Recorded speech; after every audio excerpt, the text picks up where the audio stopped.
အခုကဒီဖုန်းကိုဒီကက်လေးကနေပြီးတော့အားသွင်းထားတာဖြစ်ပါတယ်ဒီမှာ power ကိုတော့ဒီပုံးမှာရှိတယ်ဒီမှာတွဲဖို့ပေါက်ကနေပြီးတော့ဒီမှာဒီဂျက်ကလေးနဲ့ကျွန်တော်ထိုးပြီးတော့ဒီကောင်လေးကိုကျွန်တော် power ပေးထားတယ်เนาะဒီမှာတော့ကျွန်တော်ဒီမှာထိုးလိုက်ရင်ဒီမှာဘီလေးလင်းလာမယ်ဒီမှာဖုန်းလေးကအားဝင်လိမ့်မယ်เนาะဒီလေးပေါက်လုံးကနေပြီးတော့ QC 3.0 2.0 သူက support ပေးတယ်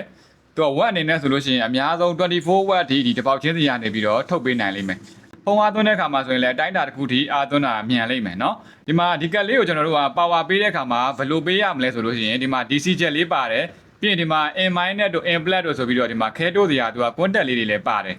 ဒီ DC jet လေးကိုဝယ်ချင်တယ်ဆိုရင်လည်းကျွန်တော်တို့တစ်ခါတည်းကျွန်တော်တို့ရောင်းပေးတယ်เนาะဒီမှာရှိတဲ့ contact လေးတွေကနေပြီးတော့ခဲတိုးပြီးတော့သုံးချင်တယ်ဆိုရင်လည်းသုံးလို့ရတယ်ဒီမှာ in minus ကိုအနက်ကျိုးအနှုတ်ကျိုးပေးရမှာဖြစ်ပြီးတော့ဒီမှာ in plus ကိုအနီကျိုးအပေါင်းကျိုးဒီမှာပေးရမယ်ဒီမှာ battery ရိုးနဲ့သုံးချင်တယ်ဆိုလို့ရှိရင်လည်းသူက input ကတန်းဖိုးကနေပြီးတော့30 volt ထိပေးလို့ရတာဖြစ်တဲ့အတွက်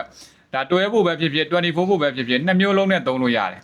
ဆိုလာပြားနဲ့သုံးချင်တယ်ဆိုလို့ရှိရင်လည်းဆိုလာပြားကတန်းဖိုးကနေပြီးတော့30ဖို့အတွင်းမှာထွက်တဲ့ဘယ်ဆိုလာပြားနဲ့မဆိုသုံးလို့ရတယ်ဘက်ထရီရိုးတွေဆိုလာပြားတွေကနေလက်စင်ဖုန်းတွေ power bank တွေအားသွင်းပြီးလုံးတွေကိုအခုလိုမျိုးအားသွင်းတဲ့အခါမှာဂျားကန်အနေနဲ့ခံပြီးတော့သုံးလို့ရတဲ့ကတ်လေးဖြစ်ပါတယ်ဒါဒီကတ်ကလေးကိုကိုယ့်အတွက်အသုံးလို့တယ်ဝယ်ယူခြင်းနဲ့ဆိုလို့ရှိရင်ကျွန်တော်အခုပြပေးထားတဲ့စီမှာဆက်သွယ်ပြီးတော့ဝယ်ယူလို့ရပါတယ်เนาะ